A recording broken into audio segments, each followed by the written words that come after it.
not able to be with us tonight. She is assisting a family member out of town, and she's actually on her way back in, so I'll preside over the meeting this evening. We have a good slate of folks to talk about education issues across the city, and also in Ward 7, that Mr. Elson Nash, one of our other board members, will moderate a bit later in the meeting.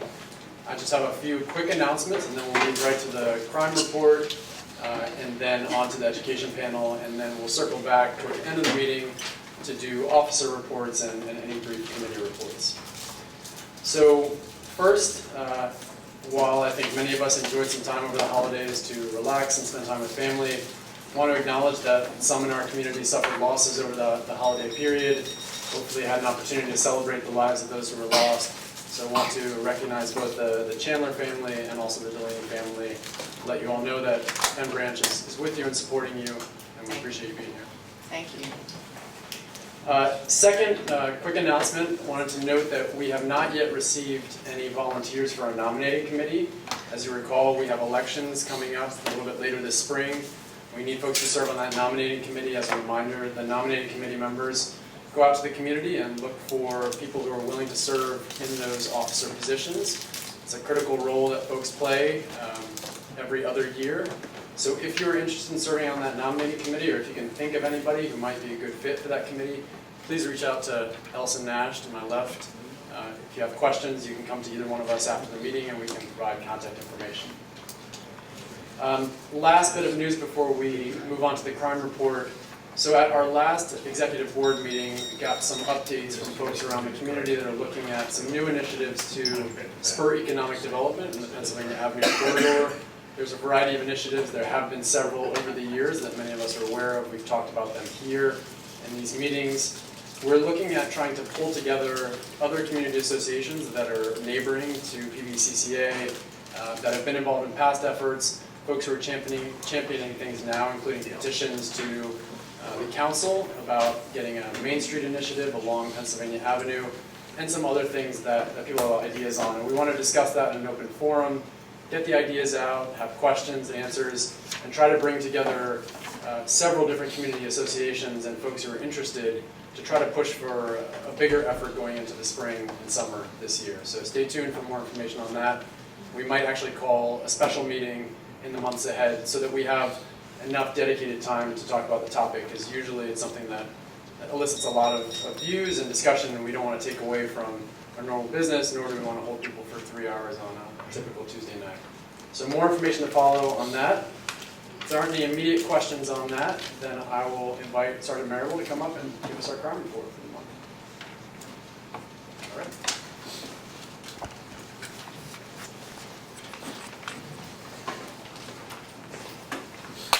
Good evening, everyone. Happy New Year to everyone. Happy New Year. Happy New Okay, Year. I'm going to go over real briefly some crime statistics. I usually go over the past 30 days, but I'm not going to go back that far. I'm just going to start from January 1st to present. Okay? So some of you all have the sheet. I'm reading the second column. What we have so far this year, we had 0 homicides in Patrol Service Area 605, in the community in which you all live.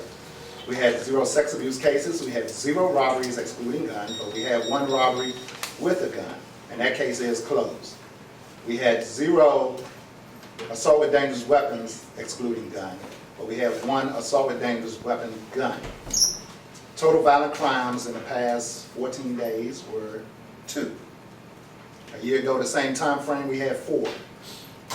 We had 1 burglary, 5 thefts, 5 theft from autos, 2 stolen autos, 0 arsons, and that gave us a total of property crimes 13.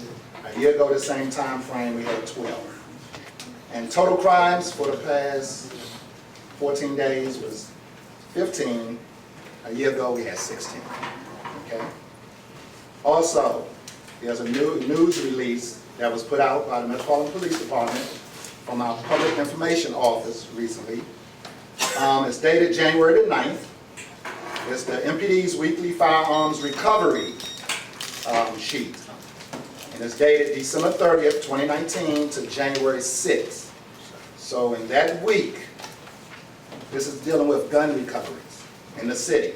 So in that 1 week, The entire city, the police department recovered 48 guns in 1 week. In the 6th district, we recovered 11 guns in that 1 week, with 11 arrests. So the units are out there, what they're supposed to do on the units with you, so every time they go. And it gives a full breakdown of who was arrested, as far as the adults. It gives the information and what type of gun they had, so it's a pretty extensive report, okay? So, we're out here to serve. Any questions? All right. Yes, ma'am. Just one comment. We had a house on 35th Street where there was an attempted robbery. Evidently, 3 guys in an SUV stormed the house and tried to break the windows. They were not successful in getting in, so therefore it doesn't appear on the police report. But people should be aware that the bad guys are out there and active. What street was that? 35th Street. 100 block was that? Not the first part, the second half down the hill. 1400. About 1400, okay. Okay. Hello. Yes, sir. I'm just curious, what are the boundaries for the 605 area? Good question. Boundaries for 605. 605 is one of the largest patrol service areas at the substation, okay? So it encompasses everything on this half of Pennsylvania Avenue, on this side of the street, from 295 all the way up to Southern Avenue. And if you go down Southern Avenue to the Maryland line down by Coral Hills area, you go all the way down Southern to basically Marlboro Pike and Bowman Road, down that end. We stop right there, okay? Then it swings around, we have Alabama Avenue, we have Ridge Road. So we have Ridge Road Rec Center. So we have all of Ridge Road, we stop at Texas Avenue. We have the entire Fort DuPont Park, okay? Also, we go a little bit further over, when you're on Ridge Road, we have pretty much 4 blocks behind that. So we have Adrian Street, Gorman Terrace, Alabama Avenue is our border, up on that end. Okay, so we do have that up and over there. Then we go all the way down, we have Eli is our border. Minnesota and Eli. We have the Fort DuPont ice skating rink, that falls on us. And the baseball center, that falls on us, because that's on that side of 605. And we stop at Minnesota and Eli, that's our border. The other building, the main headquarters, picks up everything north of Eli. And we stop at Minnesota and Eli, and we come back down Minnesota, all the way down to Pennsylvania Avenue. So we're pretty large. Yes. Okay. Any other questions? Okay. Thank you. Thank you.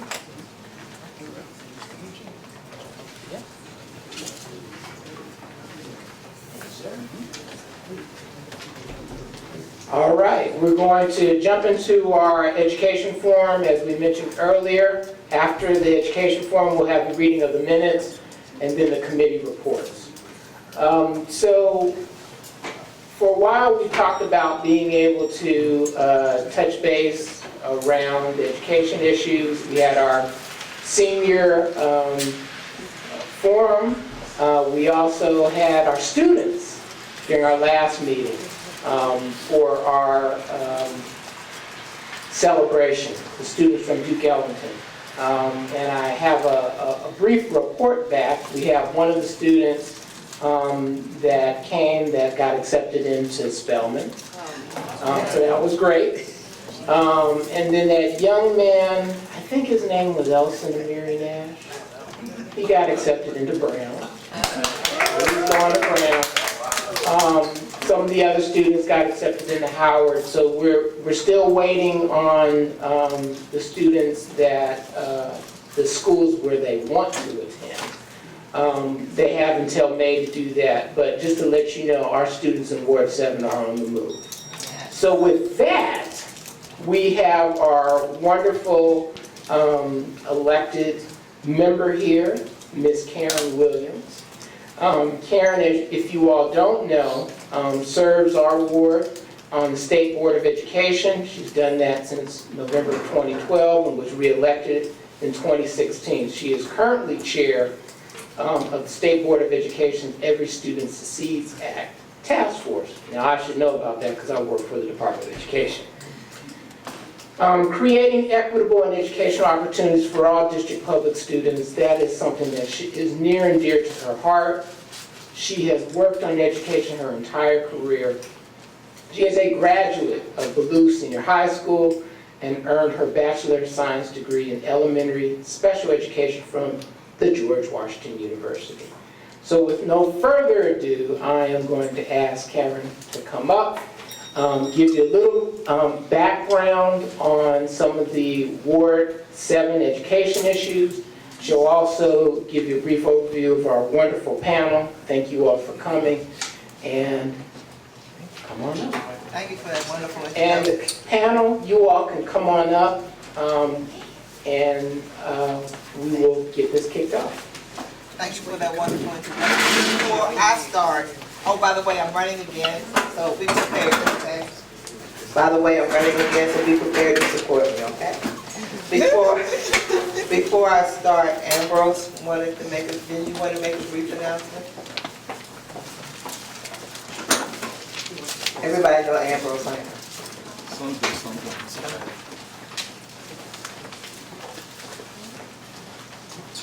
Good evening, everyone. How's everybody doing? Happy New Year to you.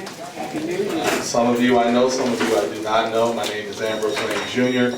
I chair the Health Alliance Network based here in Ward 7. We deal with community health issues. But I'm also a parent and a member of the PTO at Ann Beers Elementary School. I also chair the advocacy committee at Ann Beers, and I wanted to share with you what we are trying to do and what is happening at Ann Beers. Ann Beers completed a phase 1 of 3 phases of modernization in 2013 that was rushed and did not include installation of major life safety systems such as sprinklers or improvements that were intended for phase 2 or 3, such as a cafeteria or gym. Fire suppression systems, according to Division 21, were part of the 2013 Ed Spec for contract requirements. Earlier in 2019, a fire was caused by old wiring in the cafeteria kitchen, which obviously has no sprinkler system. Beers has been completely left out of the 6-year plan for school modernizations through fiscal year 25. $0, 0 plans. The mayor's letter to the council on the FY 20-25 capital improvement plan states that the first priority is to complete the modernization to those schools that have never received major construction work, but the second priority was to return to the phase 1 schools and complete their modernizations. We have not had any contact from anyone from the executive to complete the modernizations at Ann Beers. The school is already over capacity with the 4th grade classes occupying trailers. Before trailers, the school was rated for 430 students, and current enrollment is at 520. According to DCPS, the 2017-18 gap analysis shows Beers as 95 to 110% utilization, and by 2022, we will go past 110% utilization with severely limited swing spaces. Lastly, the cafeteria is too small for the number of students served, requiring rushed lunches that start at 11 a.m. and go until 1 p.m. Other issues with Ann Beers are very clear. At least 3, and it's actually more than 3, of the smart boards in the classrooms at Ann Beers no longer work. Teachers have been attempting fundraising efforts on websites themselves to raise funds to replace broken technology, since there is no current system for adding and fixing this technology at the school. There are other issues, but what we're trying to do and why I'm here tonight is to be able to get your support. I will be giving to Jacqueline a draft resolution that I'm hoping that the Penn Branch Citizens Civic Association will support and pass, supporting our position to get school modernization done at Ann Beers. It will also include some language that will talk about the need for school modernization at schools throughout Ward 7, which I think Ebony Rose will talk about a little bit later. Ward 7 needs modernization. I'm here representing Ann Beers to be able to get that modernization pronto. I know that Ms. Paul is right there, and she and I have talked about this, but we are going to put the pedal to the metal to this administration to get the proper modernization for our schools in Ward 7. When I have that draft resolution, it will be, I'm sure, presented according to what Jacqueline wants to do to the body, and we're hoping that by your February meeting, we can get a passed resolution from the Civic Association. Thank you for your time. Thank you. Thank you. And I'm sorry, I have to leave. I have to go over to ANC 7E to do another presentation. So I'm sorry that I cannot stay, but I will be back. Thank you. Thank you. You're welcome, Amber, anytime. Even though this is not my meeting. All right, so we have this wonderful agenda here. And on the back, you will find the resumes of the people who are sitting here. Dr. Fred Hubbard Gibson. I always get that backwards. I've known her for years and I always get her names backwards, I'm sorry. They don't have the bios. They don't have Yes, you do. it. No. They don't have the bios. They You don't. want me to read the bios? Just short. Sure bios, okay. Faith Gibson Hubbard is first executive director of Thrive by 5 DC. That means she's in charge of From Birth to 5 program for DC students, for DC children. And I'm not going to call them kids because they're not billy goats, okay? So I use the word student or children or whatever. Faith is a passionate and committed public service person who has served in many capacities, including president of the Ward 5 Council on Education, a member of the Advisory Committee for Student Assignment and School Boundaries, review process of the District of Columbia Public Schools, board member of the DC Public Library, and on and on and on. She is very active in our community, and we're very blessed to have her, and I'm very, very blessed to know her. And I work for you. Yes, okay. She was the chief student advocate under the State Board of Education, and was hired by me to do that, for that position. Next, Ebony Rose is doing K through 12. She's a native Washingtonian, educated in both DC public and charter schools. She was a valedictorian of the City School of Washington and is going on to receive a BA in history from the University of Pennsylvania. While working in the Office of Government and Community Affairs, Ms. Thompson has now works at Save the Children and America's Promise Alliance. No, she did work there. And she is currently the portfolio manager with the Charles and Lynn Schuderman Family Foundation. And, in case you don't know, she's chair of the Ward 7 Education Council. So if you want some more education stuff, go to the Ward 7 Education Council and find out what's going on. They meet the third Thursday. First Thursday of every month. I'll tell you when we get to it. I'll tell you all those things. Ms. Kalita Boyd, nice to meet you, is a district resident who graduated from UDC with her bachelor and master's degrees, and she's worked at UDC for the past 17 years in various capacities from IT to student affairs, always with an eye toward improving the student experience. Outside of work, she's a volunteer member of PAVE. Everybody know about PAVE? That's a whole nother meeting. That's a whole nother meeting, which is an educational organization in Ward 8 that amplifies the voices of parents in education. And then they have me. I'm Carrie Williams, native Washingtonian, graduate of Ballou High School, elected to the State Board of Education 6 years ago. I'm going to run again one more time because there's still some issues that I still need to be addressed. All right. Okay, we're going to start off with some early childhood questions. Faith, is it possible to obtain a list and description of DCPS early childhood centers? What was the last part of the question? So I can restate the question, if that's okay, because I think I'm actually going to start with just a little Can't hear. question. Right, I said I'm going to start off with the question. Okay. But first, I wanted to just give a little bit of overview about what Thrive by 5 is in the first place. In the District of Columbia, as we all know, we're a very resource-rich city, but those resources don't always reach everyone who needs them.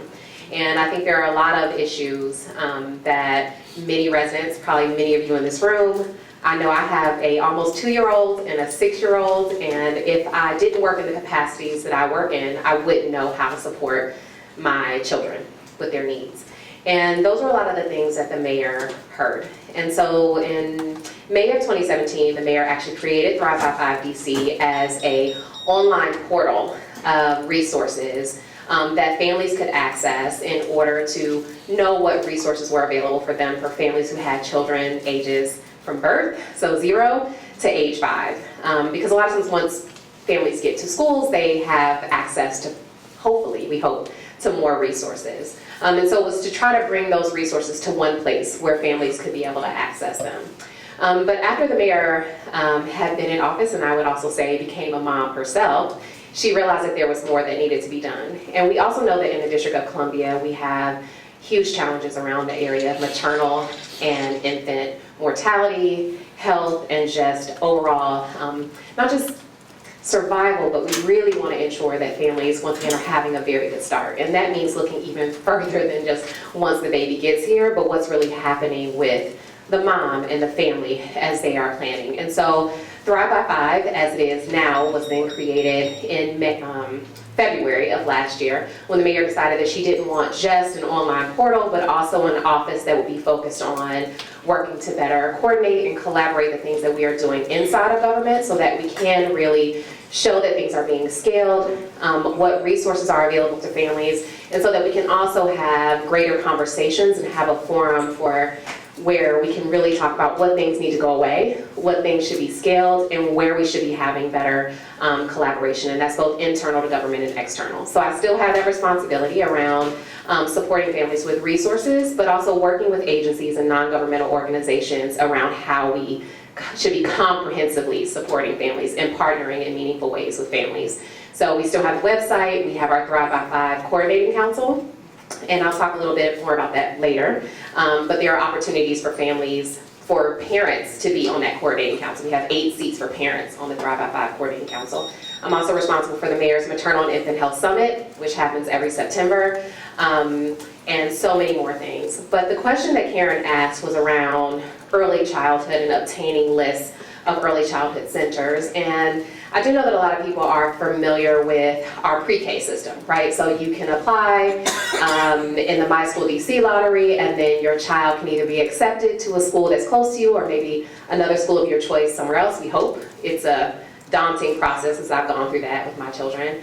But pre-K is one thing, but we also know that children need an even earlier start in order to be successful when they get into pre-K, because we know that high quality early childhood really does matter so that students can be on track in the places where they need to be. And we've always had really great centers that have provided child development, but we know that we need more.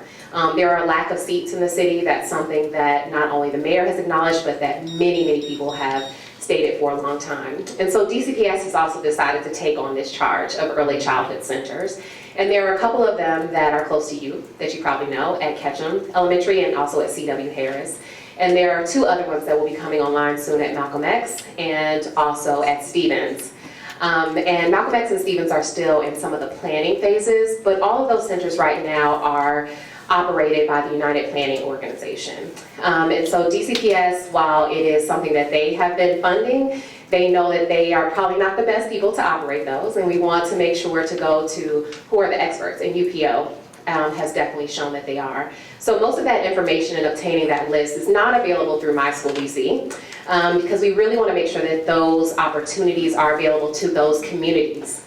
So if it's at Ketchum, we don't want families trying to come from all the way across the city to take access to those seats. Or if at C.W. Harris, you want those to be centric to that community.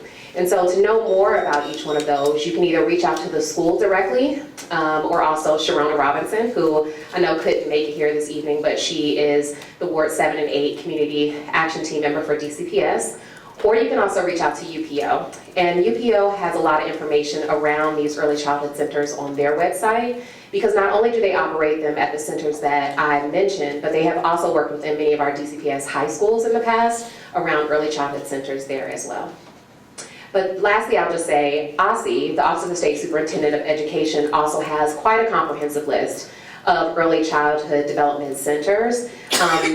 Whether you are using the child care voucher or whether you are paying right out of your own pocket, which we know either way is a struggle because early childhood is very expensive. But you can go on to mychildcareconnections.dc.gov, and there is a plethora of information around what centers are close to you, so you can use their mapping, geo-mapping in order to see what centers are close to you. It also gives you some quality metrics, but those are some additional resources that are there for you as well.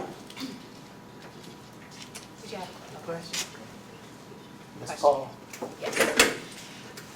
It's a two-headed question. We have 4 empty school buildings, and one of the important things you mentioned was that we only have a few centers, early childhood centers currently now available in Ward 7. But we have 4 empty school buildings in Ward 7. 3 have only been empty for 2 years. Okay. The others have been, other plans have been made for them, so we won't talk about them. I'm asking the board member, what could she do working with this young lady to make sure DGS doesn't sell them for a condo building, when it appears from what you're saying, we have an uptick in young mothers who have a need for early childhood. And this foolishness of having to go all the way across town breaks up communities.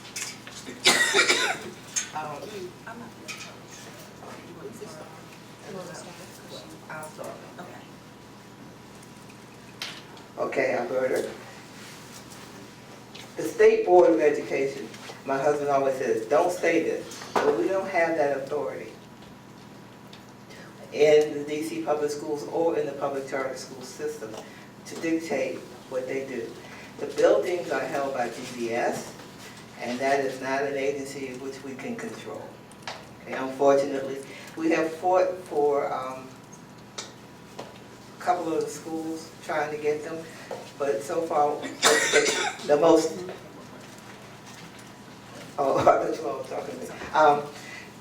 We afford to get some of these schools, like, because for the overflow of Ambeers, Winston would be a great feeder school, and we need middle schools in the ward, but that's not just a ward problem, that's a citywide problem. Middle schools are a citywide problem, but we would like to have more feeder schools from our elementary, especially our high-performing elementaries to a middle school. We would like to have a path forward, a neighborhood path forward. Like when I went to school, I went to this elementary, this middle school, and then that high school that were all in a path, and it built a community that our children are not getting. And so, yes, while that is not a board item, that's one of my personal things. I have a relationship with the superintendent, and we're trying to look at having more early childhood options for the city. So I guess what Karen said is exactly right. That's not something that falls under the state board. That doesn't mean that there aren't issues she's aware of or conversations she's not a part of. I'm going to give you a little bit of information about the Education Council so you can understand my next part of the response, which is kind of how we're involved in those facilities conversations now. So just go with me on this journey, okay? All right. So the Education Council, I like to think of us, for people who aren't familiar with the Ward 7 Education Council, is kind of like almost like a civic association, but one that covers the entire ward. And it's one that is only focused on education issues. So we are member-based, just like you all are. We also have dues. They're not, I would say, not a huge obstacle.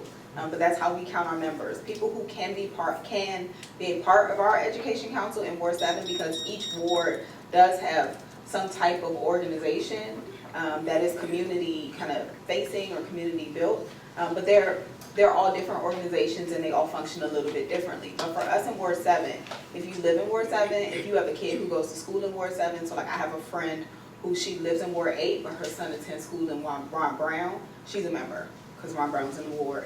If you are a child that attends school in Ward 7, we don't charge kids students, because, I mean, maybe some of them are doing the Marionberry Youth Summer Employment Program, but I don't want to take your summer money. We don't charge kids dues. If you work at a school in Ward 7, or if you are connected to an organization that supports a school. So, like if you work for City Year, which is in a lot of our schools, you are welcome to join us as a member of the Education Council.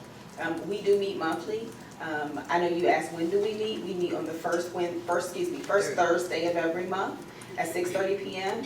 at Capitol View Library, which is now open and renovated. So we moved around a little bit, but we're back home.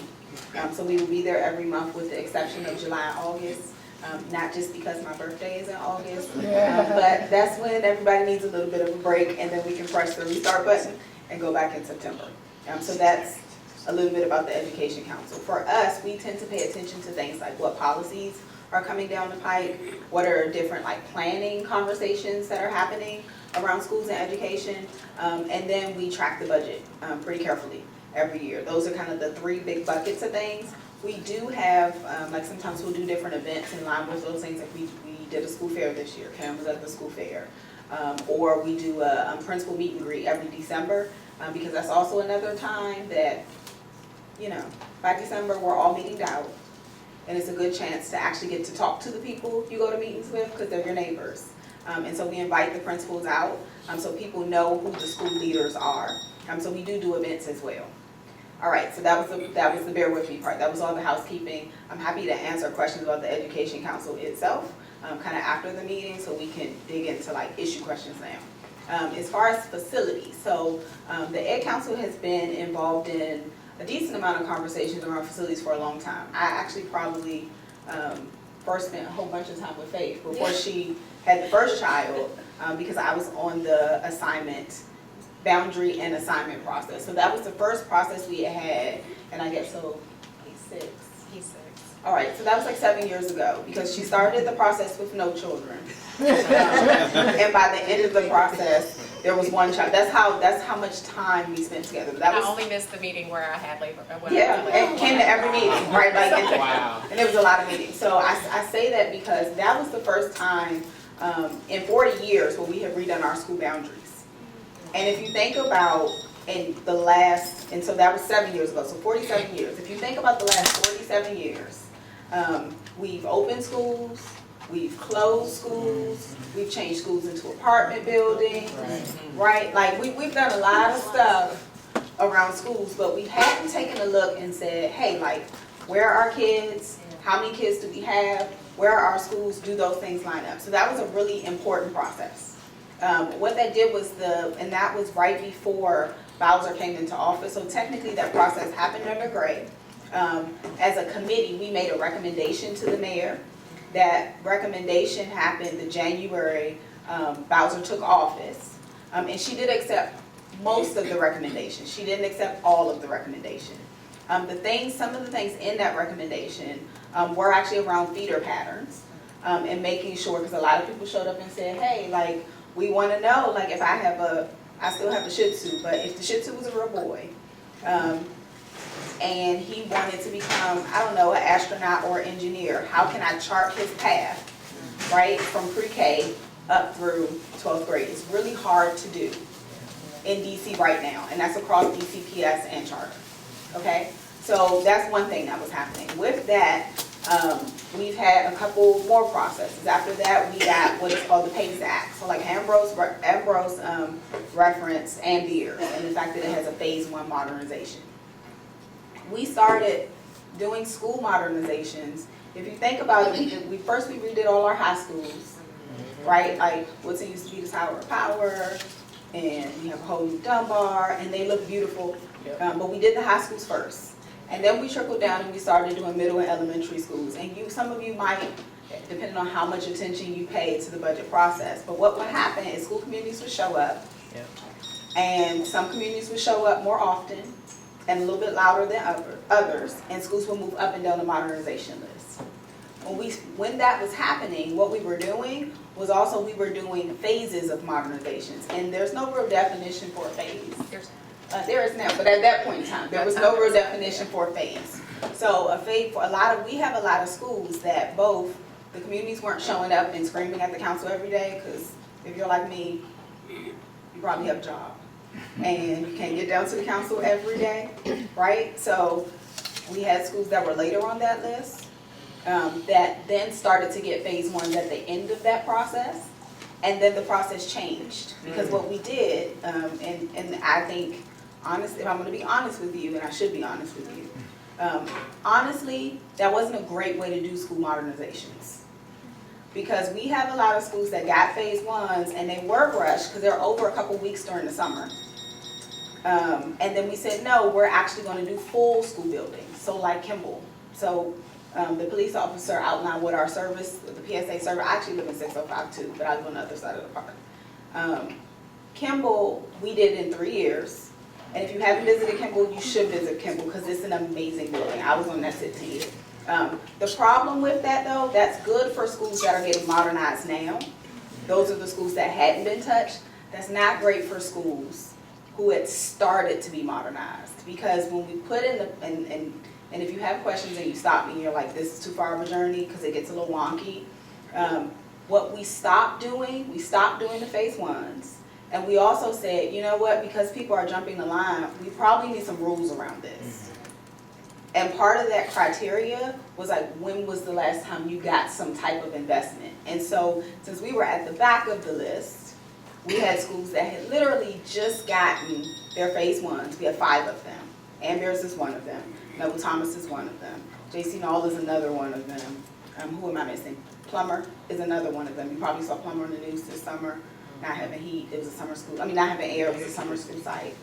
And I'm missing a 5th one. So we have 5 of them in Ward 7, which is way too many schools. And they are all elementary schools that have been partially modernized. And so a 6-week modernization is like making it look nicer, right? So they got things like new tile in the gym, or they got paint, or they got, things like new lights, new furniture. But what they didn't get is like new HVAC, a new roof, right? The things that like, if you live in a home, those are the things that actually make your home like work and be comfy, right? So all of those things are happening around facilities now. Bring you up to, 2020? I'll catch up eventually. 2020, we are now looking at what is called the Master Facilities Plan, which is the plan that comes out of the Deputy Mayor for Education's office, where they say, okay, like what does Office of Planning say about how many kids we're going to have? What is DCPS saying about how many kids it's projecting to serve? Across all the charters, and it's not really schools, it's the charter LEAs, because every charter itself is a school district. So KIPP is a school district by itself. Just like Maya Angelou is a school district by itself. They have their own projection plans. So they say, hey, Deputy Mayor, like, this is how many kids we're thinking we're going to serve. So all of that goes into one thing, and it's a big report, and the council has to accept it, and that organizes a lot of how we're thinking about planning in the school, planning schools for the future. The other thing that is happening, and it's the last thing I'll say for now, is around the comprehensive school plan, right? Comprehensive, is that what it's called? Yeah, so that's the budget supplement to that. So that's how the schools, so Ambrose references too, that's how the schools are actually organized on the list to get money to begin or continue modernizations. So all those things are happening at the same time as the Ed Council. We spend a decent amount of time tracking those processes, which is why I took you on this really long journey. That most of those things are unfortunately, and Faith referenced this, about where information lives all over the place. But if you track a project, then you realize how many different offices touch it and how many different processes touch like one building. So we're tracking those things, and we spend a decent amount of time going down to the Wilson building and testifying about those things. Mendelssohn just had a hearing, I guess that was 2 or 3 weeks ago, and we went and testified. I'm happy to send our testimonies to Elson. Yeah. If people want to know like what we said, but we're looking at it as a package, and we're saying like, hey, Ward 7 kind of got the short end of the stick around the facilities. We should also be considering the empty buildings. And we can talk about individual buildings if you want, but all those processes are happening at the same time.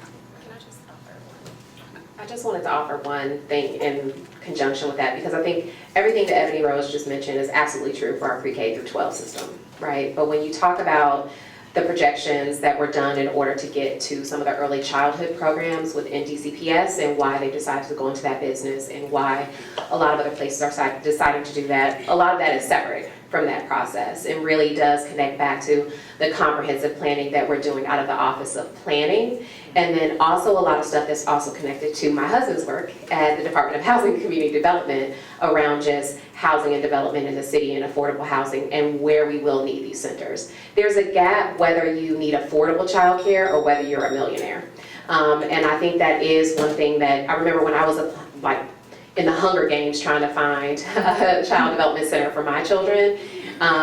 It is really, really hard to find those because we haven't always done our best to help individuals who open centers, which is really the best way to go, but individuals who open centers to have, for it to make good business sense for them to go into those spaces, right? So it took the woman who opened my child's center where both of my children went. She's a native Washingtonian, Black woman, opened one center. It took like a lot of capital on her end to keep that going so that she could open more and more, so that she could also be able to accept the child care voucher and be able to do things in order to keep people within our community. So I think also while you want to look at the plans like the comprehensive planning and stuff that they're doing at DCPS, we also want to continue to push appointed leadership and elected leadership around this connectedness around how we're looking at city planning more broadly, and how, as we're thinking about affordable housing, where that's going, that also we're thinking about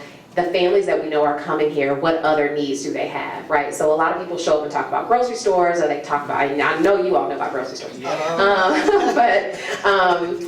and I live in Ward 5, but also where I live, we also dealt with a lot with my neighborhood school around phase 1 modernizations and all those different things. But I think it's coming back to pushing people like myself, your elected leadership, all the people you see here in Karen and Ebony Rose around how does that connect to our city planning, right? And because the early childhood component and keeping buildings open for that is a completely different process, and that's through our Office of Planning and a lot of the work that they're doing. And I think it's also ensuring that all in the work that I'm doing with Thrive by 5, as we're sitting down and talking about early childhood, is like, that's great, but we really need these other people at the table. Or how can we be engaging in the community again to hear these exact same things that you're saying so that we can take that message back? Because a lot of those empty buildings, as I've also experienced in my community, there are so many great things that we could be utilizing it for.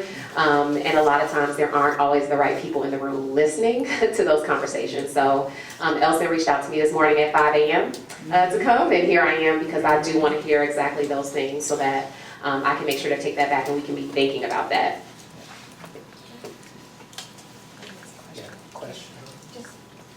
Question is in terms of the budget, when you say you have your DCPS and charter, how does that budget work in terms of, I know our tax dollars probably support something in charter, but are you looking at both to cover all of charter schools and DCPS in 1/7? All of those? So we pay attention to everything. Repeat the question, please. People in the back. Oh, yes, I'm happy to. So she asked specifically about the budget, how it works, and if we're paying attention to both DCPS and charter. Right? Is that kind of a good recap of the synopsis of your question? So we pay attention to the entire budget process. That's both the capital budget, which is like the buildings, and we pay attention to like the operating budget. So like every year, like last year, we spent a lot of time looking at DCPS school budgets because there was a shortfall with about 20 schools that wasn't expected, and that's not just in Ward 7, but many of them were in 7 and 8. So we pay attention to both DCPS and charter. We are technically kind of just like we're citizens like you, so we don't get a vote in the same way, but we do our best to make sure people know when processes are happening and collect information about what people want to prioritize in the budget. So our meeting last week, we both invited like the education reporters out, so people know like who's covering education, but also so they can hear from community members about what they wanted covered. Because a lot of times the coverage doesn't really match what's happening in the community, and that's not just an education issue. You could say that's a safety issue. You could say that's just how they talk about communities in general. So that was part of our meeting, but the other half of our meeting was about prioritizing budget items. At this point in the budget lives with the mayor. The mayor, the way I explain it to people, if they are not spending all their time tracking budgets, the mayor kind of, like, she sets the table. She decides how much money is in the pot in the first place. And she decides how much money is in those big buckets. And the agencies go to her and they say, hey, like Mayor Bowser, we think we need, however many millions of dollars to do health stuff this year, or however much we need to do education this year. She makes those decisions. Her budget forums are coming up. I believe the dates for those have already been released. People can go to the budget forums and kind of start to give feedback on what she said her budget priorities are. And then it goes to the council. At the council, they're largely moving around money. They can't really add to the larger pot. They can take from one pot and put it in another pot. And that's what you see happening in the spring. So if you are someone who has a particular issue you care about, and this is beyond education, right now is the best time to do your best to reach out to like the agency heads and the mayor and say like, hey, like, this is what I care about. Either like you should continue to fund it, because sometimes money disappears from things that used to be there. You should put more money into something, or here's something new that should be on your radar. Those are the three things you want to say. Then it goes to performance oversight. You go to those performance oversight hearings, and that's where you say all the good, the bad, and the ugly. If you want something funded, you say the good. So there are dates for these, and I'm happy to. And they're already in process. And they're already in process. And they're all on the council side. And I should also say that like I get frustrated when people just give a lot of information to me, but I didn't really know what we were going to cover today, so I didn't bring a lot of stuff. But I'm happy to like send these things and put them in one place for people. That'll work. So oversight happens, and then the budget hearings happen at the end. But there's an entire process for that is happening now. We tend to pay attention to all of it. As far as your question around charters, charters do get the same allocations per student as DCPS does for the most part. Like there's some nuances around it. That's a whole meeting in itself around like how school funding works. But we are revisiting as a city parts of our adequacy study, is particularly around at-risk funds. But we do pay money to charters to educate children. We also pay some money around facilities. So we do give money to charters. That doesn't mean they can't raise outside money. That doesn't mean all the money they're operating off of is taxpayer dollars. But taxpayer dollars do go to charter schools as well. I know that she didn't get to introduce herself, and that's probably pretty important.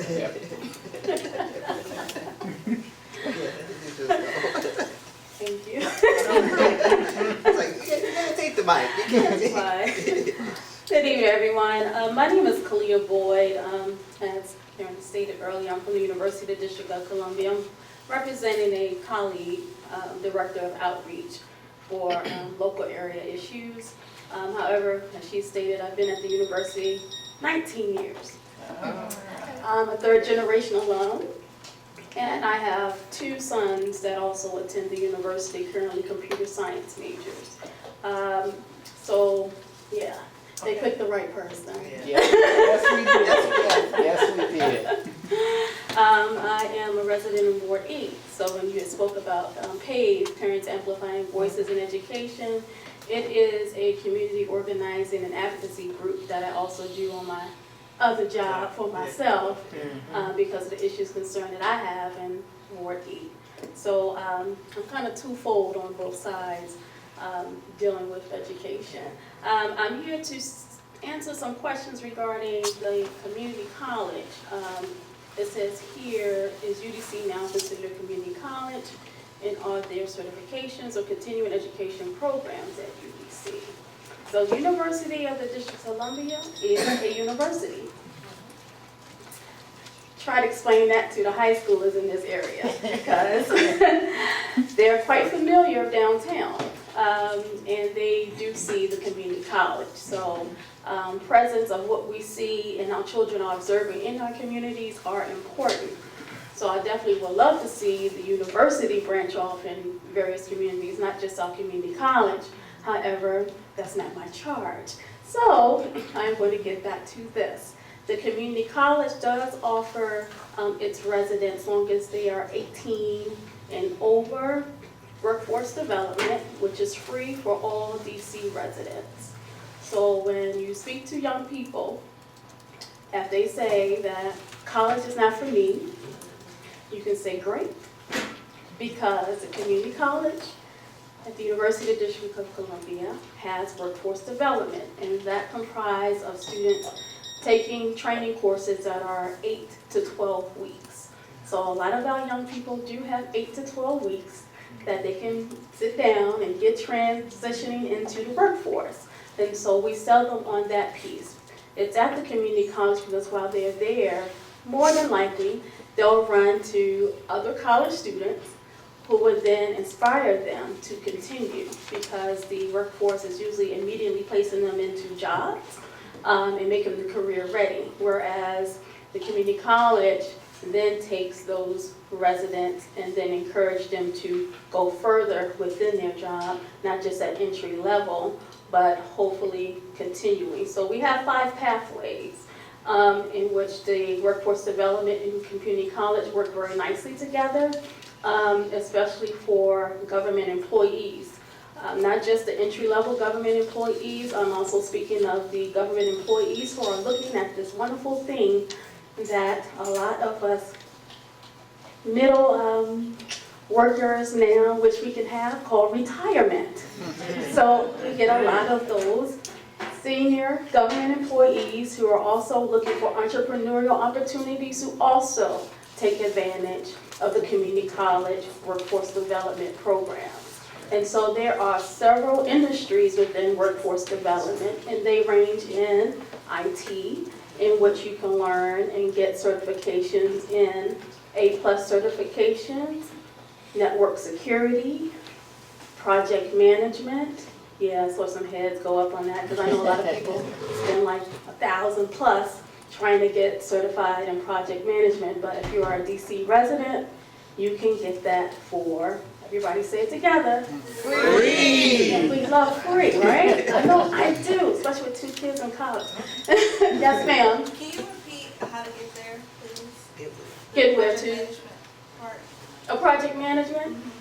Project management is housed at the community college located at 801 North Capitol Street, Northeast DC. That is where the X2 line runs, known as H Street, and North Capitol at that corner corridor, okay?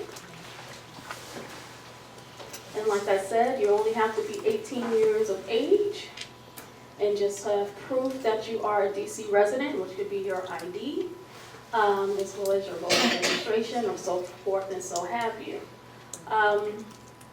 And also that if you don't have experience in college, you don't have to be frightened to go there, because like I said, that is a great pathway for a lot of the residents to gain the skill sets that they need, whether it's to move forward within career or looking at retirement and wanting something entrepreneurial.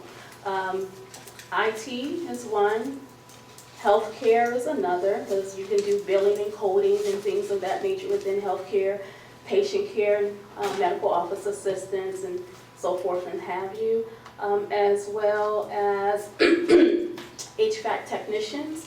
That is another very valuable certification that is free there. I've run into a lot of alums who've been in that program over 13, 14 years ago, and now they own their own HVAC certification. They use that, became master certified, and have their own businesses, and now hiring other young men and women in the district doing that same kind of field in industry. They also have customer service and retailing, because the university also have the pathway from workforce that goes to the community college that has some of the same similar industries. So when you finish one thing, you can come back whatever phase of your life and then come into that associate degree program. So the community college, which has over 27 associate degree programs in various industries, so a lot of transition can happen within that. So if you are into retail, you work in retail, then we have fashion and merchandising, so then you can increase your skills at whatever field, become a buyer for retail, a sales manager, what have you. Same for the sort for medical office assistant. You can get certified in workforce development, come back after you get your several user experience, go back get your associates, become a nursing assistant or aide or what have you, or even EMT, respiratory therapist, and various other avenues and caveats that you can transition. So once you leave the community college, then you have the University of the District of Columbia. That is the main campus at Van Ness and Connecticut Avenue. So the University of the District of Columbia, which offer 80 programs plus, and those programs are bachelor's, master's, and doctorate, as well as Juris Doctorate programs. So a lot of our students, if they major in music at the community college, they can also roll into music at the Van Ness campus, and like I said, nursing, IT, business, however, everything rolls in and keeps going and building on levels after levels after levels. Okay? Any other questions? When is enrollment in your website? How often? So enrollment is continuously every semester. We have our spring enrollment that I am in the thick of right now. So our spring enrollment is kicking off right now. We are actually registering students for that. Friday is our last day for that. And then we'll be rolling into taking applications for the summer. So our summer has 2 sessions. It will be the end of May and then the end of June. That rolls through pretty much mid to early August. And then we have the fall. And the fall starts August the 26th, ends in December. So we have several ongoing rolling enrollment admissions for people to come in. Okay. Is it ever overcrowded or where you have to put on, being placed on a wait list or have to, No, they're very diverse with scheduling. There are early classes for those traditional students, our first time in college students who come straight out of high school. They definitely prefer to continue to have schedules similar from what they're accustomed to. So they'll come to those 8 o'clock to trying to get off campus by 2, not even 3 anymore, but they want to get out by 2, 2:30 at the least. And then we have our working adult learners who prefer to take classes after 6. And so we have various schedules in which we meet all students. We are known to be a non-traditional institution because it's been a commuter school for several years. It just recently became open to the traditional model back in 2011 when the community college was birthed. Okay?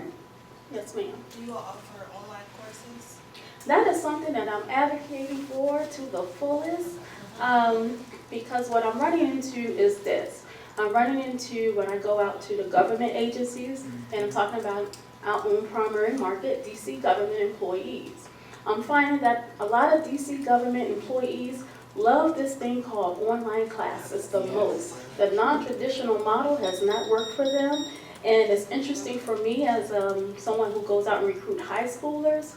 I'm dealing with non-traditional parents who are now trying to kick out their students out of their house and then place them what they have no knowledge of, the traditional model school.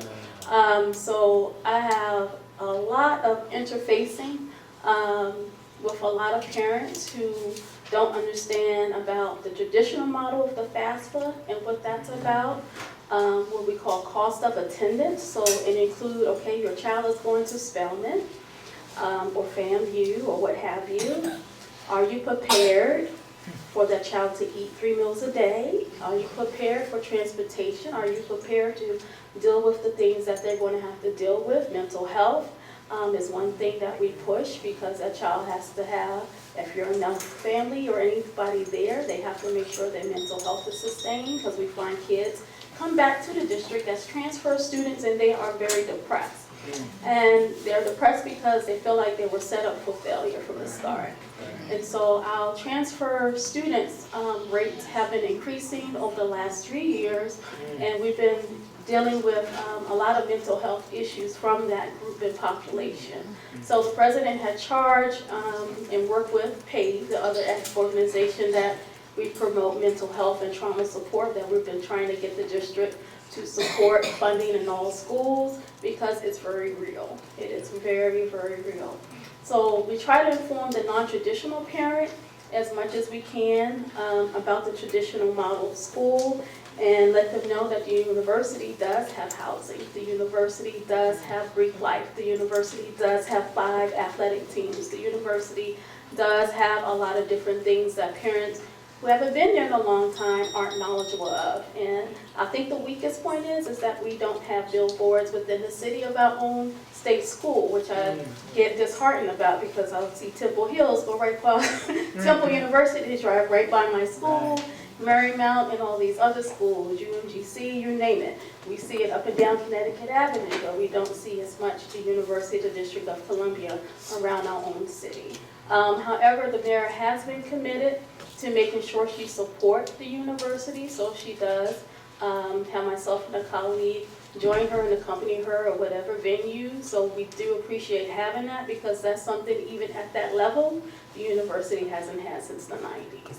So there is a lot of buy-in at all levels, but I think there's more advocacy that we can get from you all of what you all want to see at your state school. As you were saying, you have to kind of nudge our chairman, you have to nudge all of the city council members and let them know we need support for the state school because we're finding that we do have disparities in our community still, especially in 7 and 8. And I think those people are feeling left out, unheard, and we are still catering to those who are middle class and up because we have the Saudi Arabian princess attend and graduate from our university. Right. So if we could get the princess from Saudi Arabia to come to the University, the District of Columbia, from Southeast right. So it's funny how the message is traveling internationally, but within our own community, it needs to be a lot louder. It's great. Right.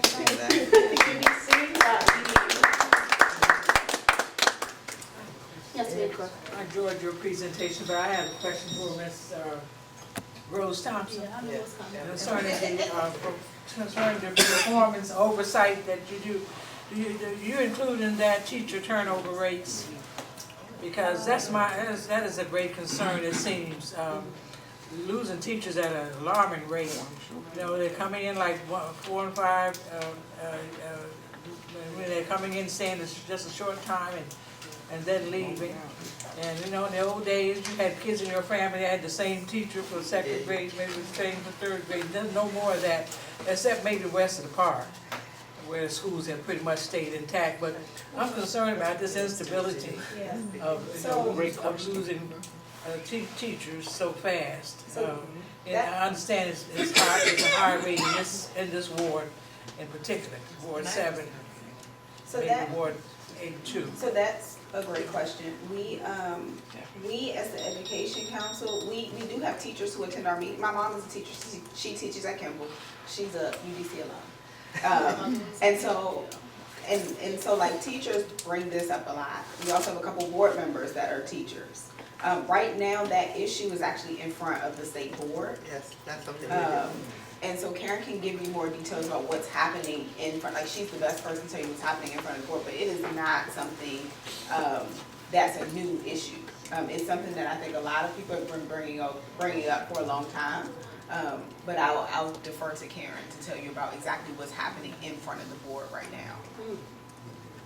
That's an issue that we have been investigating because having been a native Washingtonian myself and a teacher in DC public schools at one point. I understand the importance of having strong teachers who are supported by the system. When I graduated from UW University, I was blessed to have an extra year where I actually worked at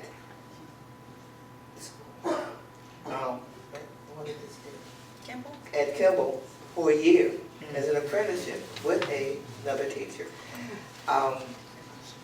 That was when we were doing well at educating our children. But most of the programs didn't have that kind of support, and most teachers don't have that kind of support. So the State Board of Education is now in the middle of having a survey for exiting teachers and working with the Washington Teachers Union to find out how long teachers teach, why they leave, okay? And it's not necessarily about money, it's about support. So when that survey is done and we have the results, I'll come back and report to you all what we found out, how we can keep our teachers, help them, support them, and make our classrooms safer and better for our children.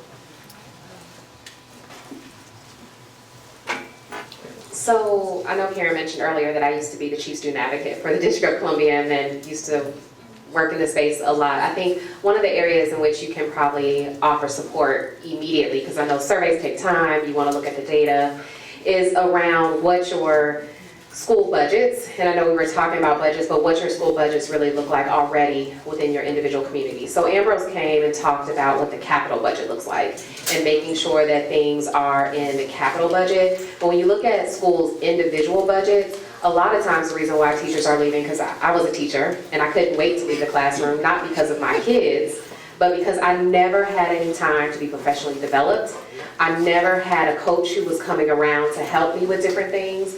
And all of those are things that never show up in school budgets. And school budgets keep, money is finite. And so schools are really looking for ways to stretch their dollars in a lot of ways. And so I think even talking to the principals of the schools that are around you and seeing what their professional development dollars are and finding ways to help them with advocating on that. So I know Ebony Rose talked about, I'm now in the Wilson building, so I'm there every day. But people always show up in March to talk about the budget, and the budget is year-round. So if there are things that you think are important in the budget today around early childhood or even things that I can take back to my colleagues, you should engage me about those things because I definitely would love to take those things back. The budget is all year round, and a lot of times those budget priorities that you want may not show up in the very next year's budget, but many of the things people have been advocating for years sometimes then eventually show up, and we want to be prepared for those. And so I think thinking about the budget as an all-year process and not just waiting for March, we're already thinking about the next budget after this budget. And so I think that it would be great to just start even with your individual school, because normally it's really the professional development and a lot of the other supports that teachers have. So even at my son's school, which has kept several teachers, it still becomes a challenge around, like, do I have an aide? Can they help me with facilitating some of the other things that I need in my children's classroom? And sometimes those are the things in the budget that we miss because we just assume that, when I go to work, I expect professional development. I want to go to a conference. I want to have somebody who can help and support me and with continuing education. And I think that those things are really important. So I say just to really constantly engage in that space, because those are the things that people need to hear regularly, that yes, that's important. And I did want to give UDC a real shout out, because when we go back to early childhood, the reason why we don't have some of the centers we want is because we don't have the workforce. And a lot of the requirements have changed within the district, and UDC has been, along with Trinity and some others, well, really just UDC and Trinity, the ones who have really been helping to support getting that workforce in place so that we can have educators, because even in the early childhood space, they also don't have the professional development they need. They also don't have the appropriate living wage that would make people want to stay. And right now we are asking a lot of those teachers in early childhood, they need to have an associate's degree, where just a few years ago, you only had to have a certification. So things are continuing to change. And many of those educators, once they get that, then they move on to work at DCPS. Right. And they don't stay in that space. So I think we also want to make sure to support programs that are going on at UDC, because those are the ones that help us get the workforce that we need in order to keep buildings open with the types of programs that we want, because right now we don't have the early childhood workforce we need. And it's not professionalized or respected in the way that it should. Because I know I don't want to stay with my 2-year-old all day. And so if somebody can do that, then they should be praised and given the type of stuff they need. So that's why this work is important to me. Just one last comment, that if I should move on for me, I know they gotta move on. Just in terms of parent involvement, that's really, when you have strong PTA or PTOs or what, the parent teachers organization, the parent, is so important to, I think, the teachers' morale also in seeing that involvement. Because when I was in elementary school or whenever, you had parents were always involved. They knew your parent. And like the resident was saying here, the teachers were consistent. Your older child went there, they knew when your siblings came. And it was just a family thing. But to have that parent-teachers association, that is so vital and important. And when you think of this pipeline to prison myth, that when they get to the 3rd grade, it just seems like things fall off. What is going on here? So those are the things I hope they're talking about when you're looking at the education across the district. Ward 7. What's going on? Truancy, failing grades. What are we doing in terms of, that? That's I think it's something truly important too. I don't know if you all are, if that's something that comes on the radar. Well, I can turn to it. so so like I said, we meet every month. We are let me think about how to make sure I capture, I'm getting sleepy, y'all. You're hungry? Well, I ate, but I'm sleepy. Sorry. So for us, we pay attention to 2 things. One is 3 things I should say. One is what the calendar is around education. So we try to line our meetings up to what's happening that people need to know about, because there's a lot of information out there, but that doesn't mean it always gets to our community. So actually when I came in and we were having a conversation and you were saying that people had a lot of questions about the lottery. That's now. So we tend to invite the My School DC people out in January and in February, because that's when people are going to have questions about the lottery, because that's when they're doing the lottery, right? We tend to think about our budget conversations in line when we have to get feedback around the budget. So right now, we've already had, September, we had Deputy Mayor for Education come, and that was some time where people could say to him, these are our priorities, and these are this is what I'm seeing, which came up with everything from safe passage, mental health supports people asked about. People asked about capital budget concerns and facilities. People also talked about programming and what kinds of programs are in our schools across the ward, because that particular person, the deputy mayor, is over a bunch of different agencies that touch kids. So that's everything from DCPS to DC Public Libraries to actually DPR might be under kind too. So all of that's under him. Yeah, the OES. So that whole trajectory is under him. So that's what we started in September. In October, based on what we heard from that conversation, we invited more people back to follow up. So a lot of that was around safe passage. So I still have the Shih Tzu, but I have 3 younger sisters. One of my sisters is a junior in high school. Every day she goes from Benning Road Metro to up at Walter Reed to go to school. And most of our kids are making long journeys. Many kids have commutes that are longer than mine, and I work downtown. I can walk to the Wilson Building. Even in the dark. Right, even in the dark. And so we absolutely pay attention to both what is the calendar of things, because we all have deadlines that we have to meet when we're parents and we're responsible family members, and those deadlines don't change, making sure that information comes.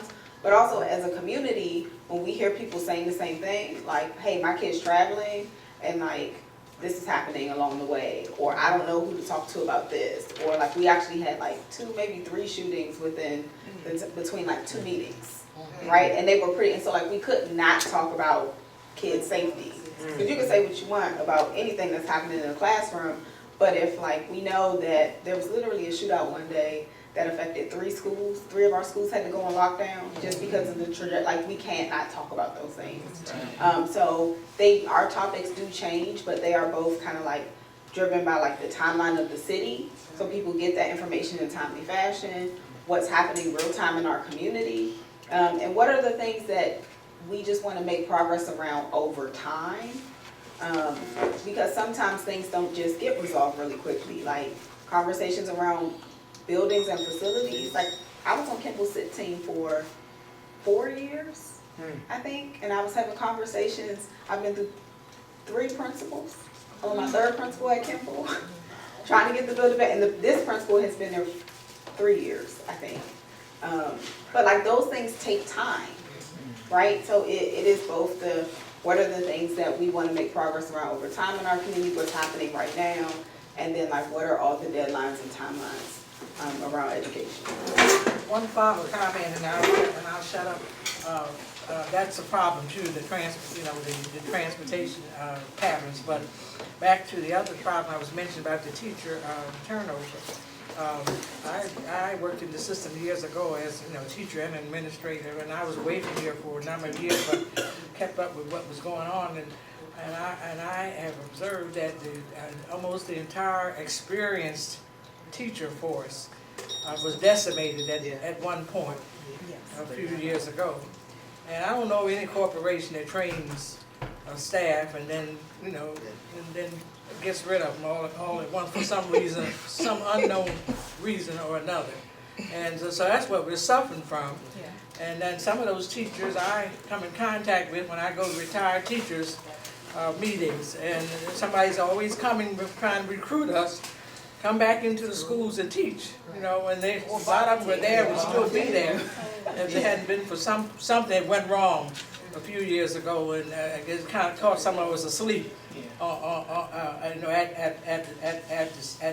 the stick, and it's going to take a long time for that to turn around. So I just want to make that observation that you all inherited a system where that has happened. I don't know of any corporation where you get rid of, where you train people for years and years and then find some way to get rid of them overnight.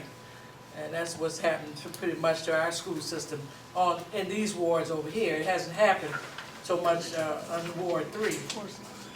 Okay. I'll stop with that. Yeah, I just wanted to offer, as a lot of the topics that came up, that while I do lead the work of Thrive by 5 now, that it was really an honor for 4 years to be able to stand up and lead the work of the Office of the Student Advocate, and also temporarily the Office of the Ombudsman for Public Education. And so I would highly encourage having both of those offices come out. There is one particular legacy thing that I did that I always want to shout out because they have carried it on, which is our Parent and Family Go-To Guide. And that Parent and Family Go-To Guide talks about all these topics in like a dummy's guide to our system. It tells you what questions you can ask. It talks about the budget process, it talks about safe passage, it talks about transportation, mental health, it talks about special education, a myriad of different issues, early childhood, so pre-K, and all of those resources, because Dan Davis, who was my deputy, who now leads the work there, has done a phenomenal job of carrying on that work and doing even more. So there's also a guide around student discipline, which we've had a lot of movement in that space. And all those resources can be found on studentadvocate.dc.gov. And then for the ombudsman, it's educationombudsman.dc.gov.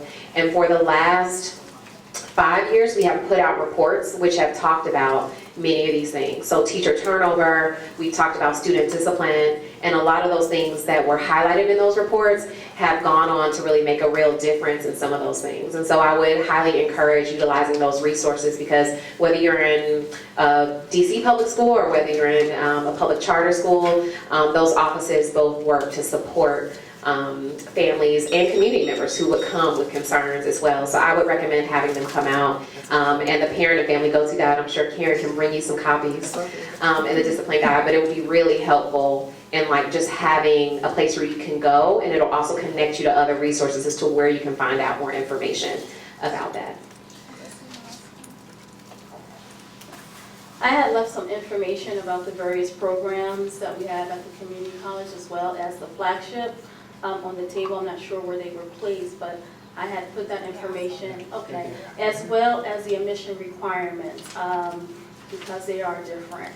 Like I said, the community college All you have to do is graduate from high school, workforce development, be 18, but the university does have requirements. And so I put that differentiation of information listed out there so you can review it, and also has the tuition breakdowns as well as the website, so you can know how to go online, look for information about those particular programs of your interest, which I do advise you to do that because they have their contact information of the department heads. So you can ask more, instead of general questions that the admissions office provide, on specific detailed questions because of those resources that you speak of, especially in our education, because Until a Minor was a founder that had what education in 1851 that now has formulated to the university. It still is one of our strong programs in education.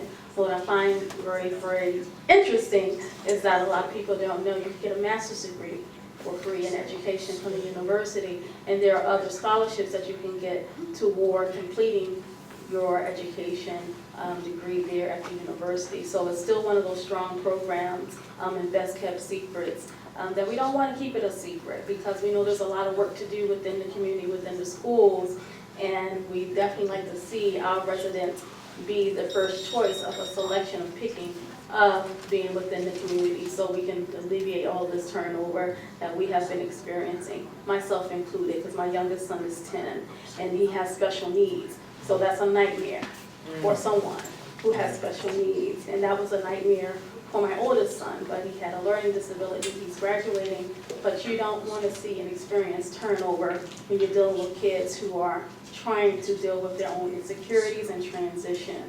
So definitely I encourage you all to take advantage of those resources. Be encouraged, because I think this has been a great session. Yes. I'm glad I came out. Thank you for having me. But definitely, if you want my business cards, I bought some as well. If you want to reach out to me and ask me anything, okay? Excellent.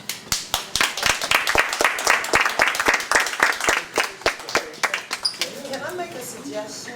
Yeah. Mr. Moderator? Yeah. Mr. Moderator? Yes.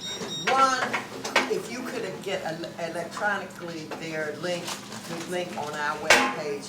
Yes. So that you can kind of highlight each of these categories so that they can continue to explore and learn. Two, can I suggest, I'm gonna give this job to our board person to see if the board person and the young lady already working close to the Honorable Mayor. You're right, we need to market what they're doing, and people need to be more aware. So I'm gonna suggest that we try to get WHUR, who would, every radio station in the district will give you up to 20 minutes to advertise or have a talk show forum. Please get a marketing plan that's inclusive of launching this immediately. And I just want to say, oh, you're just so professional. you know, you're really representing the city well, but people need to see you. Let's also finally, in closing, and my comments is, we have a cable station that ain't doing jack. Please, why don't we negotiate with the new director? She's very open to doing this, and that way that link can come back to Mr. Nash, and people know that, hey, on so-and-so day, you can look at the TV station and watch the programs. Stop saying what we aren't doing, let's just do it. Okay. So quick, so one of the things we try to do is just help, because you're right, a lot of information is not getting out about things that people should know about. We're all volunteer, and I'll say again, our meetings are the first Thursday of the month. We're at Capitol View Library, 6:30 p.m. if you want to join us, because you all live in Ward 7, because you live in Penn Branch. There are 3 meetings that happen tonight, I'm going to be honest. I normally go to 7E and 7D, because when I want something, I go to AMC's. They're bigger than civic associations are, but I'm always happy to come back. And we've currently worked a lot on Fletcher, which I'm happy to talk to you about, which is an empty building. Yes. And that's 7E. Yes, sir. Anyway, so one thing we do is we have a listserv where we share education information. We have an email list, so if you would like to receive things via email from us, please give me your email. I have a wonderful corresponding secretary that if people send her everything from community events around like, this person's giving away coats, to so-and-so's having a talent show, to this scholarship deadline is due. She will compile all of that if you email it to us, and she sends it out in addition to our meeting notices. And then the last thing I'll say is, I don't think I was explicit in saying this, but you should know, since we've talked about budget, the things we care about so far, based on what people have told us, not just this year, but over so much time in Ward 7 around education for the budget this year, are one, like in the capital budget, because we're having that facilities conversation, working out a plan for all 5 of those schools, like, because that needs to be addressed. I've got kids in Coates at Plummer. That's the school I went to. That's the school my mom went to. That's not okay. So that's the first thing we care about. The second thing we care about is programming.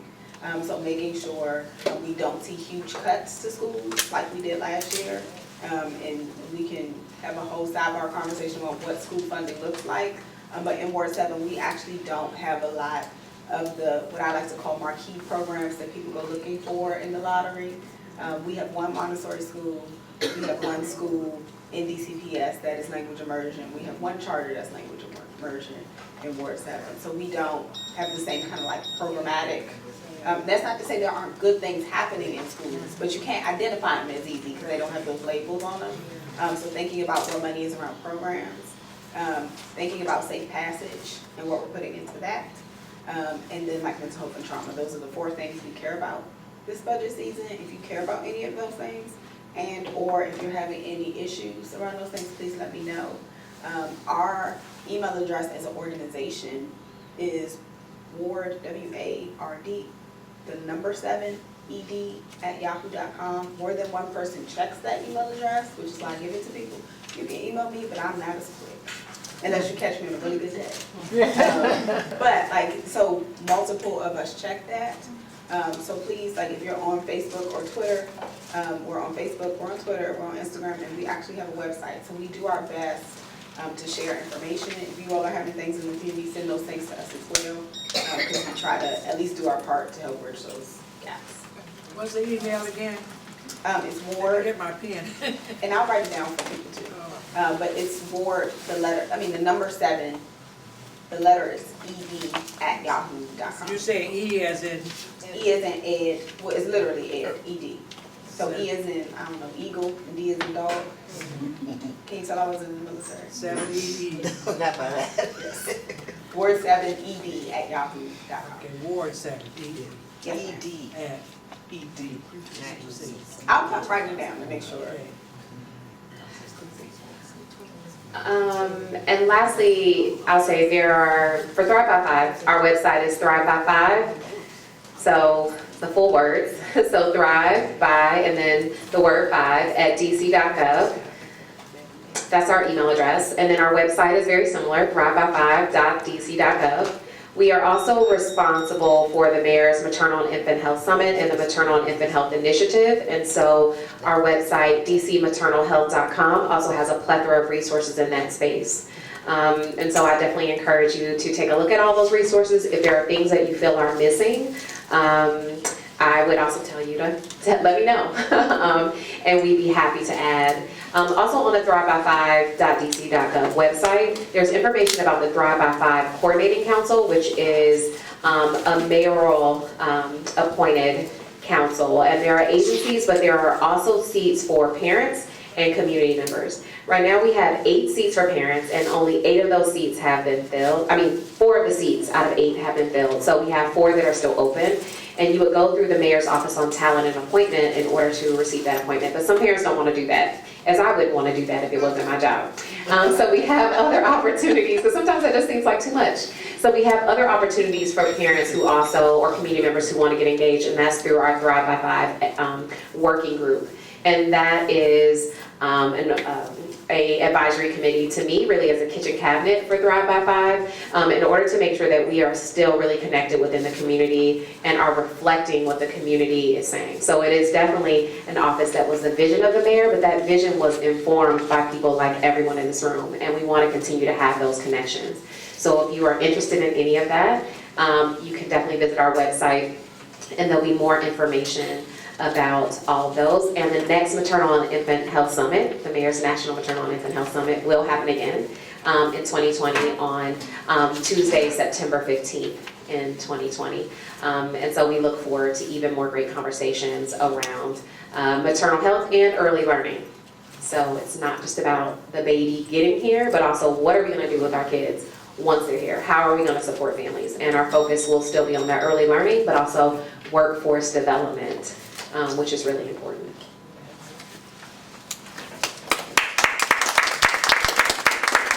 Thank you all for coming out. I do have some cards that the government paid for, so if you want a card with my information, I'll leave them at the back so you can get them. So this concludes tonight's adventure, journey, information seeking. And so from this I got that we're going to reach out to the Chief Student Advocate to come out. If you tell me when, I can arrange that to talk about issues. And if there's specific issues you want him to address, let us know. Okay? All right. Thank you for coming out. Thank you. So we're going to transition to the committee meetings. So board members are going to come up. Let's give this group, this dynamic group, one more round of applause, please. Our man Stan has a wonderful video, of course, of this meeting that will go up on the website. So we've captured that information. This has been a plethora of information. Dynamic speakers. So speakers, make sure you get something to eat. I know you all are hungry. And then thank you again for your time. We worked tirelessly, as Faith said. I contacted her at 5 o'clock this morning. At about 5:15, she got back to me and said that she was going to come because our other speaker couldn't make it, Dr. Marla Dean, who has a board meeting. So thank you again for Kalita as well. You came through, and definitely Ebony, who always comes through Jimmy. Jimmy, thank you for reaching out to Ebony to make sure that she came, and we really want to thank you for following up with us, and Karen as well. So with that, we're going to transfer over to minutes from the last meeting. All right, thank you very much again to our panelists. That was extraordinarily worthwhile use of time, but also mindful of time. I want to propose some quick amendments to the agenda. So I'd like to propose that we dispense with the reading of the minutes from the November meeting to save some time. Any objections to that? There are copies of those minutes that have been circulated and back at the table. Okay, hearing no objections, then we'll dispense with the reading of the minutes. In terms of officer reports, I'll provide a brief report and then invite Ms. Tawana, if she is here, to provide our treasurer's report. Is she still? She's right here. Okay, great. We'll provide a brief treasurer's report, do some quick announcements, and try to get everyone out of here quickly. So, as a follow-up to the last meeting where we discussed the bylaws update, the subcommittee that's working on the bylaws continues to move forward. They've wrapped up their work on initial recommendations to pass to Latham & Watkins, the pro bono law firm that is working with us on this. We're still hoping to adhere to the timeline that we briefed to folks in November, which is that we intend to get a draft back from Latham & Watkins so that we can review it with the board and then present it to the general body for comments, have discussion back and forth. We still hope to get that approved before the next election. However, like we said before, if it's not ready and there's still community comments, then we'll proceed with the elections under the existing bylaws right now and then move forward with the amendments. We want to ensure that it's a fully consultative process like we said before, and if there are concerns, we address them rather than try to rush it through before things are clarified. Yes, Ms. Paul? Can I make a recommendation? I think we made it in November. Is there no reason why you don't have the draft that you submitted to the outside organization on our website so that residents can start looking at them now, and maybe they won't have any comments, but for us to send them out to an outside group, a 5-page document, and then it comes back, and then you bring it. I want you to expedite, because we have been These bylaws were written in 2009. This is the 6th year we have been updating the bylaws. This is the 4th time we've sent it to outside consultants. And I think you're doing a dedicated job, but I think we're doing it the wrong way. Go ahead and share the draft that's been sent to outside. So understand the spirit of the request, and we can talk a little bit about this in November. So what we're actually sending to the outside legal counsel is not a draft of the updated bylaws, it's actually recommendations on content. So we're leaving entirely to them the actual drafting to ensure that they're in compliance with DC law and federal law that governs 501c3 organizations.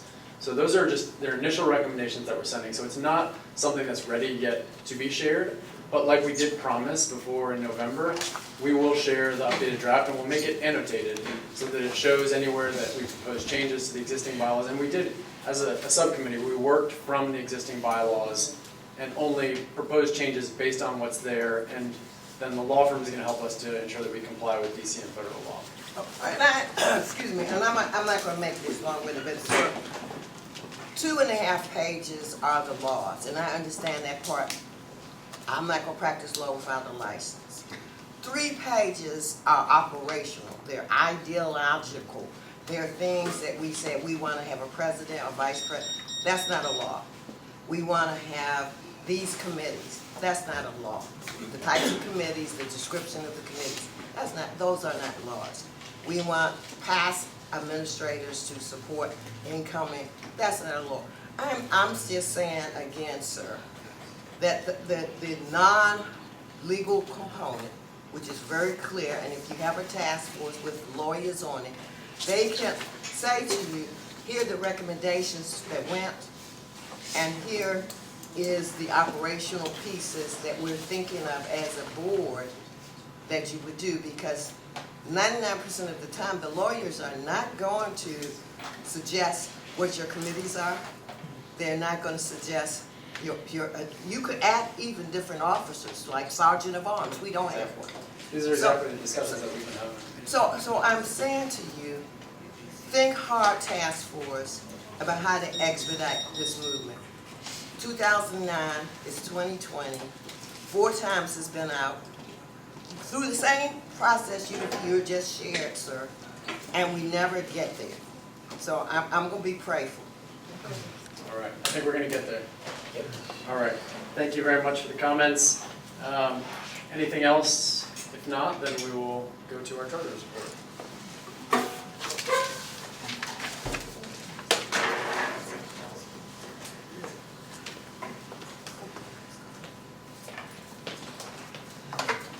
Good evening. Okay, so we received yesterday the new membership cards, and I passed out some of them, so I guess when the other members come for the next meeting, or we will get with the block captains and give them the cards that are due to the residents. But yeah, I passed them out. You have yours, Mr. Owens, and you yours. Okay, you need yours. Okay. And so this will be my last time issuing out the cards. This will be turned over to Veronica Beverly. She is the membership person. And so when you're collecting funds from the neighbors for the membership, please ensure that they filled out the 2019-20 membership card. Membership application, I'm sorry. You can pay for 2 years, 3 years. We have it all documented on the register that we're keeping. And what we have is a binder by your selective number. Whatever number's on the card, we have a binder that tells you when it was, when you paid. Also, we're trying to figure out how I'm going to capture the individuals who pay with the PayPal. I have all their names, but I don't have addresses. That's what it is. Okay, so I don't have addresses, so we'll be going back to individuals trying to figure out who they are within the community. Some folks I have replied back to the email address. A few of them I did that and didn't get a response. Okay. So again, you'll see Veronica Beverly. And what I did do, and I'm sorry for getting here late, I did do the reports for the last 3 months of the incoming and outgoing expenses for the PBCCA Association. I've only passed out one that Mr. Leroy Owens had them, but I have a stack here. So I will make sure each one of you all get a copy when you leave here. So what we have currently in the account is $3,361.26. $1,680 of that are membership that has come into the community. And I have a detailed report of all the expenses. Mrs. Paul, there was some stuff that came in for the Christmas tree, not the Christmas tree, but cleaning of the park and for the decorations of the park. So everything is itemized as the dollars come in. And they balance. Oh. It They does balance. balance. It does. There Thank you. Yeah, so I've been trying to work hard on that with other personal issues that's going on in my life right now and my full-time job. So if you don't have any questions, I'll make sure everyone gets a copy.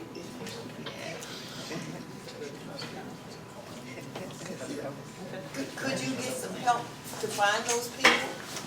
You know, like maybe on the through that stand block conference coordinator.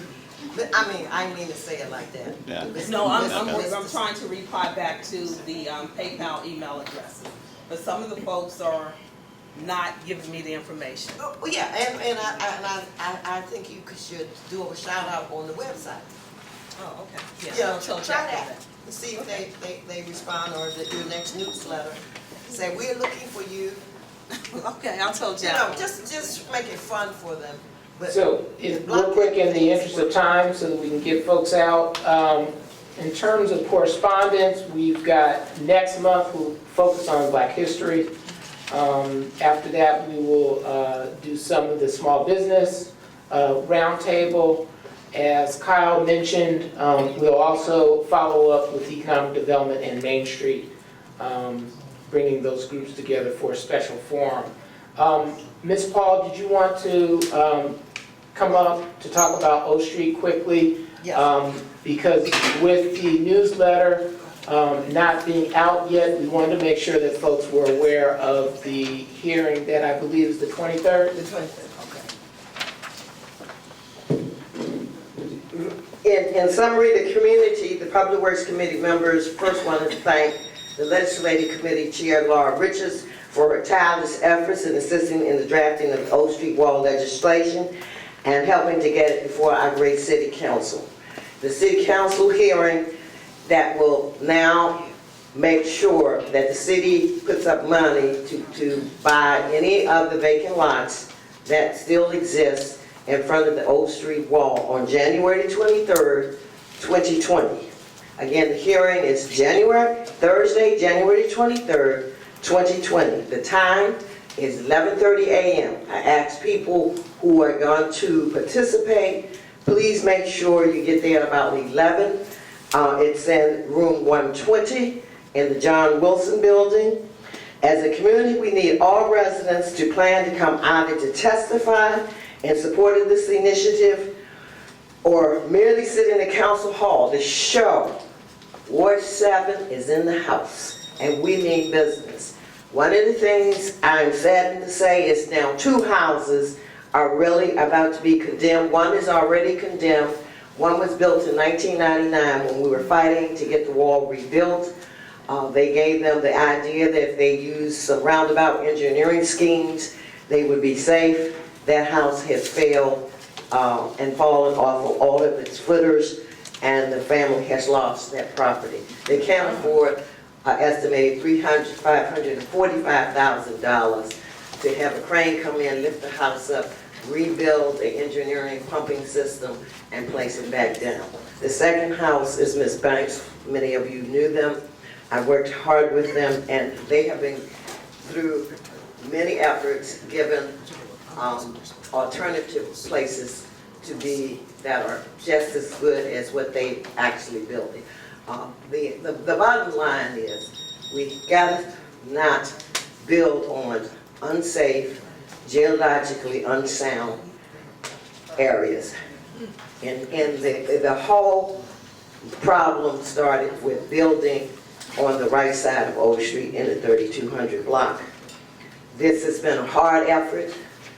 We're finally bringing it to closure, and I would be saddened if that room was not filled to the brim with residents from Penn Branch and surrounding areas. Thank you. Thank Will that be placed also on our website to shout out to the? I've sent it to the board. I'm hopeful that our illustrious board will post it on the website. And can I just ask one other question, not about that property, but did we mention, and I might have missed it, where the laundromat closed, what was the decision? There were two property owners in New Jersey. Gerald Lynch did attempt to purchase it himself to expand his offerings in that corridor, but CVS Corporation won the bid, and so CVS is going to demolish that and create a 24-hour CVS. They're now going through the process of getting the permits to demolish the physical structure so known as the laundromat. All right, thank you very much, Ms. Paul. Is there a question? No, not pertaining to Ms. Paul. Thank you so much. It's pertaining to something that did come up in our last meeting. Okay. And just want to know the status of it. And I think it involves every person in this room. I just want to know, what's the status of the alleged lawsuit? Because if we're talking about lawsuits, then it should have a number on the complaint.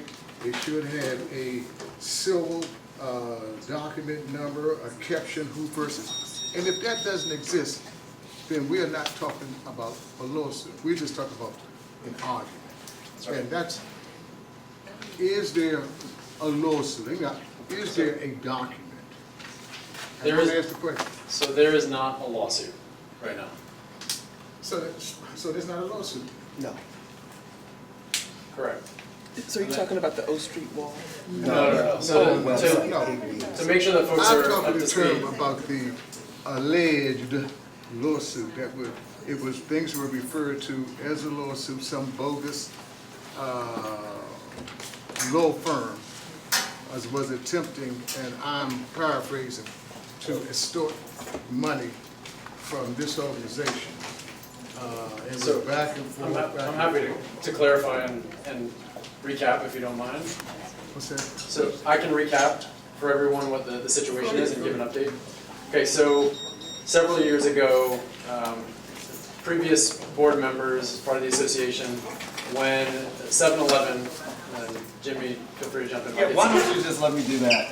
Because I was. I Yes, can do it since you were in I can place. put that direction real quickly. Can you go to the mic? Yeah, I'll do it. Thank you, Lord. Let's see. So, as you said, it's not a lawsuit, there's been no lawsuit, but it was what they call is a troll, a law firm. They basically troll websites looking for anything. So, since it started under my tenure, what happened is that in conjunction with 7-Eleven, they had a community event. They asked us to advertise the event, told us to go to the website that we can get the artwork from there, and we posted the event. So, maybe about 8 months ago, we started getting very nasty letters attempting to extort money. They're asking for money, asking for funds. First they said if you're a nonprofit, they'll forget about it. Then we said we're a nonprofit, they continue to persist. So right now we're working with, there is no lawsuit, but we're working with Public Citizen, that's the organization that Ralph Nader started, to address it. Because they've done it so many times that they've jumped in there to address it. So I'll turn this back over to the Vice President. The other point I was making is that, if we're going to entertain legal jargon, then let's use right terminology so that persons that are not familiar do not walk away with the wrong connotation. And I think that's been clarified. Yeah, exactly. I think that's correct. And just so you know, there is an attorney that's representing Public Citizen that is going to be taken over, but Kyle will tell you more about that. Okay. Thanks, Kyle. Seems like questions are put to rest. Any other questions on that? Okay. So our membership committee chair, Ms. Beverly, had to leave early. I checked with her. She does not have any updates for the group. Also, our hospitality chair in the back, thank you very much for your assistance. Erica does not have any updates, but we can thank her. Stan, do you have anything on block captains for tonight? No updates. We do not. Okay. Are there any final comments, closing questions? Yes, sir. I have a question. Sure. Is the block captain for the 3700 block of Calvin Street here tonight? 3700 Block Carpenter. I have an issue concerning sidewalk, but I'd rather direct it toward the block captain. Stan, would you mind speaking with? I will. Yeah, he's not. I don't see him here. Okay. That would be Matt, I believe. If you can follow up with Stan following the meeting, then we'll make sure that we get you to I'll the talk right to you. person. Okay. All right. Thank you very much, everyone. Tonight's meeting is concluded. Thank you.